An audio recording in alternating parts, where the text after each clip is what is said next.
So the worst thing that we have done undoubtedly is chattel slavery and racial capitalism. This is one of our greatest sins. The United States built a vast slave colony on the forced labor of millions of Africans.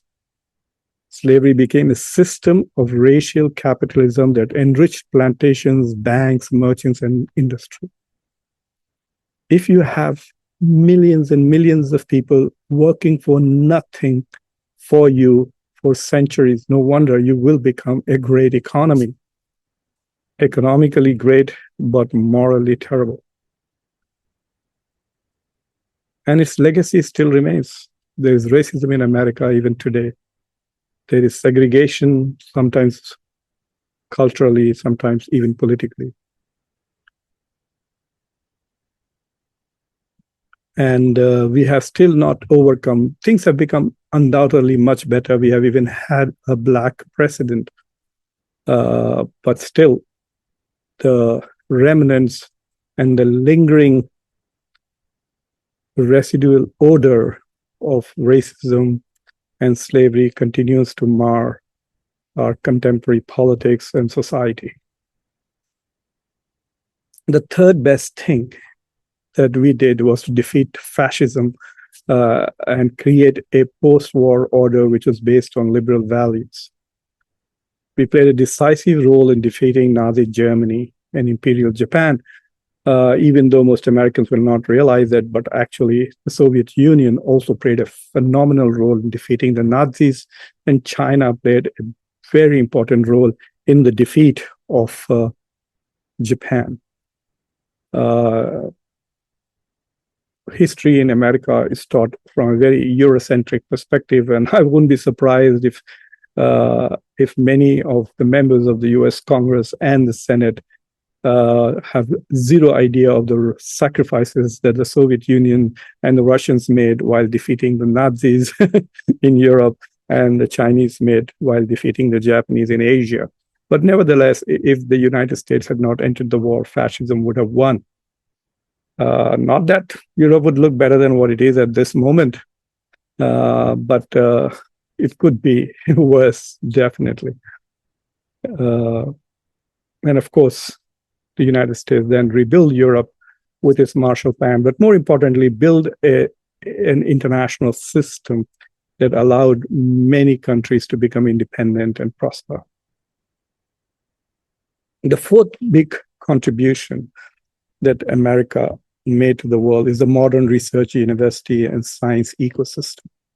The culture of research, the culture of scholarship, the academic freedom, things that we value, these are very, very important. If you ask me, give me one single reason why the United States is the most powerful, the richest, and perhaps the greatest country in the world, I will say it's American universities and the pursuit of knowledge. If you were to make a list of the top 100 scholars in most fields, you'll find that perhaps America has many of them. Perhaps there's no other country which has more of those top 100 scholars in nearly every field that America has. And as someone who in the United States has only lived in the research university environment, I think I have lived not only the American dream, but I have lived my dream.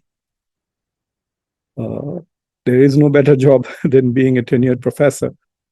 And there is no better pursuit and more meaningful pursuit of happiness than pursuit of knowledge.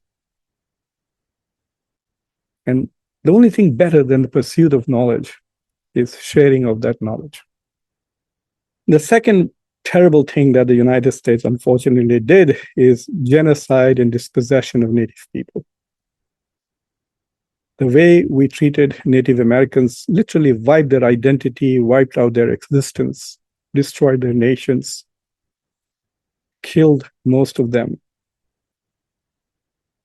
is a major crime, one of the worst crimes, I think, in human history.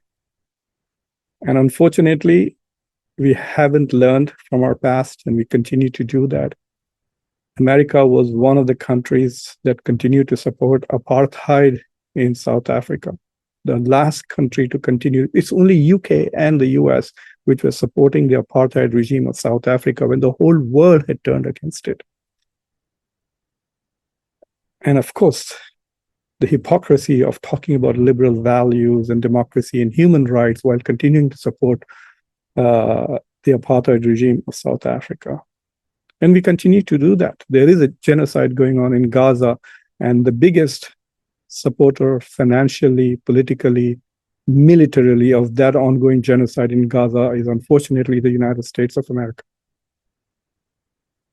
Israel is both committing a genocide and has become an apartheid state, and we continue to support it. We have presidents who say that they have an ironclad support for that country. They have ironclad support for nothing else, not for human rights, not for human decency, not for equality, not for peace or prosperity, but to support Israel. We can see this even today.